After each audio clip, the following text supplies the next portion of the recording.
Isang 5.0 magnitude na lindol ang tumama malapit sa Sarangani, Pilipinas ngayon noong ika-10 ng Hunyo. 2026 sa 46 minuto pasado alas 10 lokal na oras. O noong ika-10 ng Hunyo. 2026 sa 1:54 Coordinated Universal Time.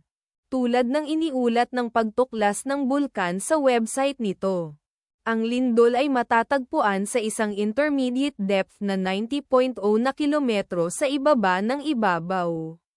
Sa mga coordinate latitude 5.697 at longitude 125.1975. Ang eksaktong magnitude, epicenter at lalim ng lindol ay maaaring baguhin sa loob ng susunod na ilang oras o minuto habang sinusuri ng mga seismologist ang data, at pinipino ang kanilang mga kalkulasyon, o habang inilalabas ng ibang mga ahensya ang kanilang ulat. Mayroong 17 ulat sa porma na naramdamang may kaugnayan sa naganap na lindol.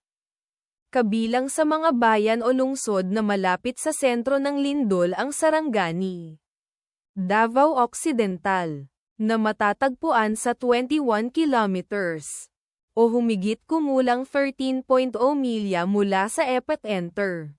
Maasim, Sarangani, na nasa 29 kilometers, o humigit kumulang 18.0 milya ang layo.